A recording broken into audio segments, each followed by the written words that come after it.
নমস্কার, কেমন আছেন সবাই? আজ রবিবার, বাজে এখন 10টা। বেরিয়েছি বাজারে। তবে বাজার বেরোনোর আগে এই যে 7 সমুদ্র 13 নদী, এটি পার হতে হবে। চলুন। তার মানে এই যে আমার বাড়ির সামনে যে জলটি হয়েছে, এটা কিন্তু বন্যার জল নয়, বৃষ্টির জল জমে জমেই হয়েছে।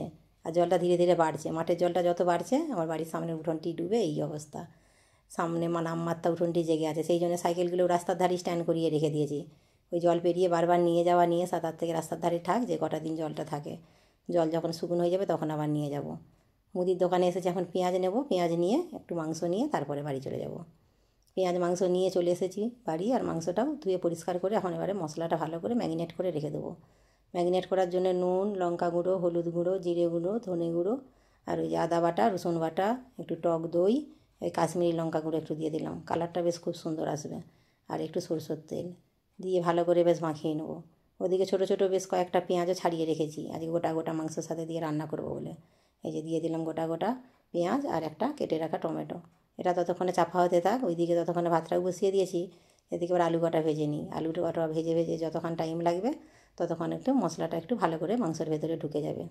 চলুন, আলুটা তো ভাজতে বসিয়ে দিয়েছি। ওদিকে চালটা ধুয়ে এবার হাঁড়ির মধ্যে তুলে দিই। এই যে চালটাও তুলে দিয়েছি। ওদিকে জলটাও বেশ ভালোভাবে গরম হয়ে গেছে। কিছুক্ষণের মধ্যেই ভাতটাও ফুটে যাবে। আর ওই ভাতটা হতে বেশি সময় লাগে না, অল্প টাইমের মধ্যেই বেশ হয়ে যায়। চলুন, ওদিকে আলুটাও আমার ভাজা হয়ে গেছে।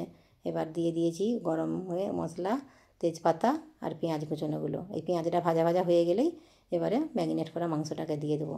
যেহেতু মাংসটাকে আগে থেকে ম্যারিনেট করে রেখেছি, তাহলে আলাদা আলাদা মশলা দিয়ে আর আলাদা করে কষানোর কোনো ঝামেলাটা নেই। এই রান্নাটা বেশ আমার বেশ ভালো লাগে, সহজ বলে মনে হয়।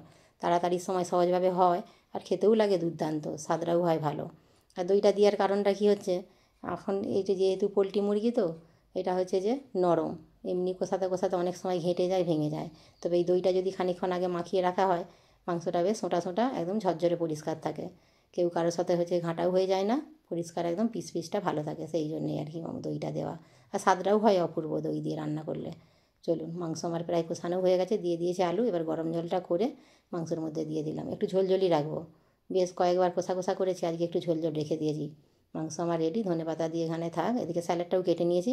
তবে গাছের থেকে লেবুটা তুলে আনি, আজকে আর লেবুটা তোলা নেই। এই যে চলে এসেছি এখন লেবু তুলতে। কাজটার মধ্যে লেবুগুলো বেশ এক পাশ থেকে তুলছি আর এক পাশ থেকে হয়েও যাচ্ছে।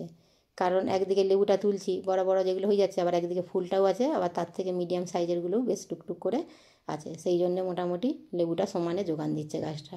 আর এই যে উঠোনের সামনেটা রোদরাও বেরিয়েছে বেশ ঝলমলে, পুরো উঠোনটাই শুকনো হয়ে গেছে, ভালোই হয়েছে, কিন্তু চারদিকে জল। চলুন তাহলে ভিডিওটা এখানেই শেষ করছি। কেমন লাগলো অবশ্যই জানাবেন। আপনারা সুস্থ থাকবেন, সাবধানে থাকবেন। দেখা হবে অন্য কোনো ভিডিওর সাথে। আর যদি ভালো লাগে একটা লাইক করে দেবেন।